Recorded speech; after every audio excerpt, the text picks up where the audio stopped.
from the Born Free Foundation.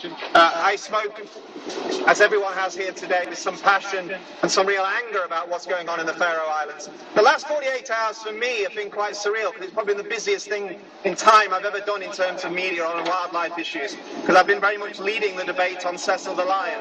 I wanted to briefly sort of start with that, because you've just said quite rightly that people aren't talking about the Faroe Islands. They weren't talking about can hunting of lions. They weren't talking about trophy hunting until people got on social media too and started sharing images. And they allowed that story of Cecil starting to filter around the world on social media, Facebook, Twitter and other sites, so that the mainstream media could no longer avoid it. I got a first call on Tuesday this week about that story as it emerged.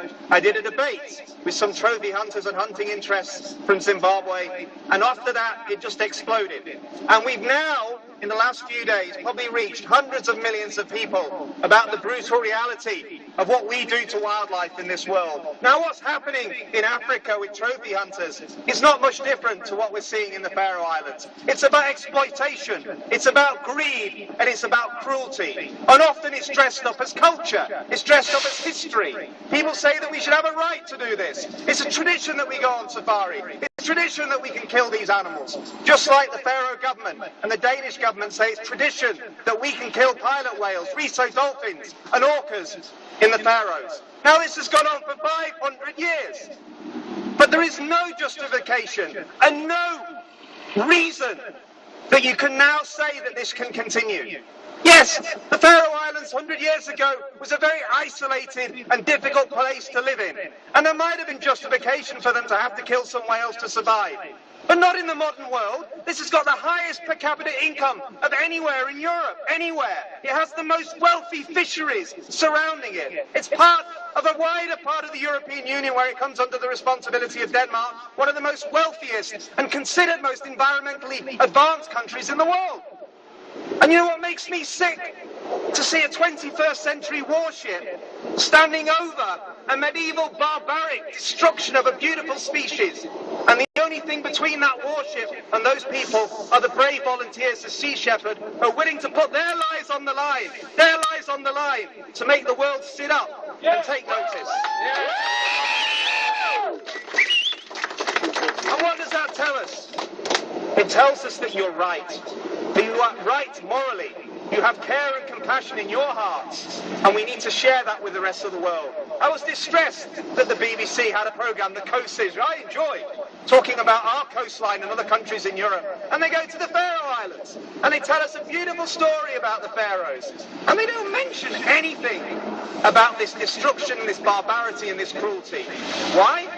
Because the Faroe government and the tourist board and Denmark will say to the BBC, no doubt, we don't want you telling that story. We won't even allow you to come and film here if you want to cover that story. But what we must do, we must work around the mainstream media and we must share our anger and get that reality out. And that's why Sea Shepherd on the ground, focusing on what's happening day in, day out, getting those images, getting those reports to the rest of the world and sharing it globally is so, so important. And believe me, the Faroe Islands will come back to the world's attention. In the last few weeks since I've been here, the mainstream media has started to write about it again. We've seen it in the Telegraph, in the Guardian, in the Times. We've seen it in American newspapers and European newspapers. We've seen well-known celebrities like Ricky Gervais and others begin to really recognise and talk about it alongside the other concerns they have, like trophy hunting in Africa. So you are having an impact. And we shouldn't forget that at the end of the day, we've got to change attitudes in the Faroes too. And there's been good work done there to show there are alternative forms of income. And we know from polling that the Faroe Island people themselves recognise that actually lots of people do not come on a holiday there because of what they do to these whales. We know that nearly 40% of people in a Mori poll in 2012 said they would go to the Faroes. They would consider it a beautiful remote part of the world to travel to see wildlife and enjoy the ecosystem if they weren't killing whales. We know that whale watching is a $2 billion industry that employs over 1 million people around the world. We know that there is a viable whale watching industry in the Faroe Islands, just as there is that's working and developing and producing profits for people in Iceland and the Shetland Islands. Two very similar geographical parts of the world. Yes, it'll be difficult to get it up and running. Yes, you can't guarantee you'll see a whale every day, but I tell you what, that extra 40–50% of people that don't come to the island would bring a lot of money with them, and the reputation of the Faroes, the reputation of Denmark would be restored to a reputation of a country and a location in the world that cares about wildlife rather than wanting to destroy it for some barbaric cultural justification that no one in their right mind believes anymore. And we know this meat is not healthy, as Annika has said. We also know that actually consumption rates are falling through the floor in the Faroes. Most people consume whale meat as a token gesture about once a month. They do that because they are sensible. They know the health risks of consuming more of it. They're almost holding on to it to ensure they can continue this process of killing. But the vast majority of these animals rot at the bottom of the ocean. And no matter what the Danish government or Faroe government tell you, this is not in any way humane.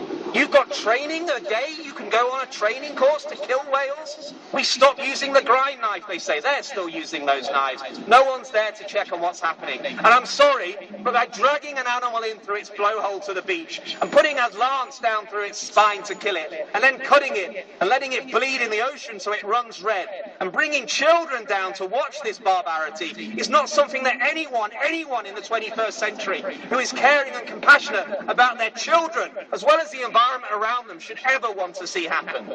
Things can get better. We've got to do two things. We need to see Sea Shepherd continue to do what it does, and we need to support it. At the same time, other charities and NGOs like the World Protection of Animals, Whale Dolphin Conservation Society and Born Free need to engage with the Faroe government and the Danish government, and we are, to say you must change.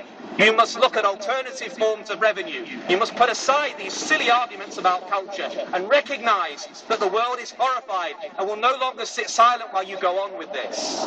But we will not back away. We will continue to come outside your embassies around the world. We will continue to share the images of this barbarity on social media. We will continue to use all the power and all the strength and influence we have. And if anyone thinks we don't have it, just look at what's happened with Cecil the lion over the last 2 days. We do. We can make politicians from the President of the United States and the Prime Minister of this country wake up and have to make announcements on changing things because they recognise the anger. We can make American dentists who thought they could go around killing wildlife at their leisure when they wanted, how they wanted, go into hiding. We can turn their businesses in a situation where he can't even open his doors anymore.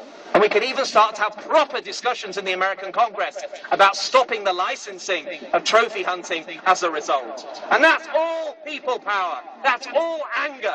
That's all using your knowledge, your care and your compassion to make this world a better place. So let no one say to you that protest doesn't make a difference. Let no one say to you that putting images on Facebook and Twitter doesn't make a difference.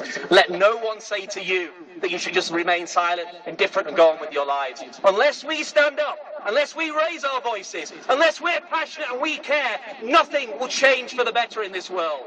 I think we'll look back in 20 years and this barbaric practice will be gone. And it will be down to people like you, to Sea Shepherd and individuals and groups here today who will make that happen. And you can talk to your children and they can talk to theirs in the future and say that this world is a better place as a result. So keep fighting, keep your voice heard, keep making noise. The world is waking up. Thank you.